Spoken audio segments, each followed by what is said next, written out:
The restaurant was dimly lit, filled with the quiet hum of conversations and the soft clinking of glasses.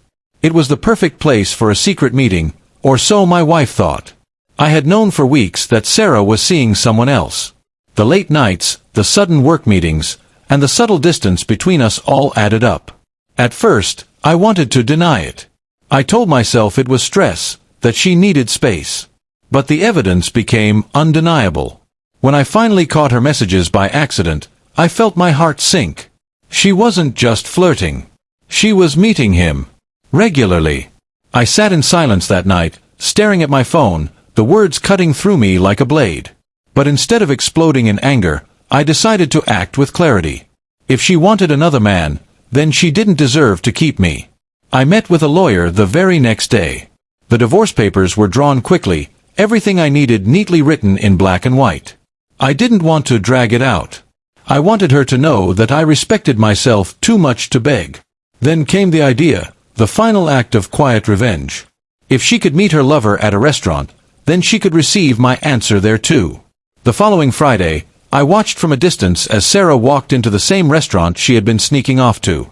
Her lover, Mark, was already there, smiling, raising his glass to her. She sat down, laughter spilling from her lips, the kind of laugh I hadn't heard in years. My chest tightened, but I held my resolve. I had arranged for the waiter to approach their table. Halfway through their meal, the waiter placed an envelope gently in front of Sarah. "For you, ma'am," he said politely. She looked confused, opening it casually. But as her eyes scanned the first lines, her smile faded instantly. Her hands trembled. She dropped her fork, staring at the words that made everything real. Divorce petition.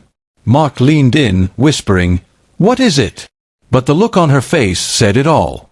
She glanced around the restaurant as if searching for me, but I remained hidden, watching from the shadows. For the first time in months, the roles had shifted. I wasn't the one broken. She was. The laughter at the table died. The sparkle in her eyes vanished. What was supposed to be a romantic dinner turned into a scene of silence and shock. I walked away that night, not with bitterness, but with relief. I had closed the chapter on betrayal with dignity. Sarah tried calling me later, her voice frantic, but I never answered. The papers had spoken for me. Her betrayal had hurt, but my response left no room for games. I was done. Friends who once pitied me later admired my calmness. I hadn't screamed, I hadn't fought. I had simply ended it with grace. And in that decision, I regained my strength, my self-respect, and my freedom. Sarah, on the other hand, would always remember that dinner, not for romance, but as the night her lies collapsed around her. For me, it was the night I reclaimed myself. And that was unforgettable.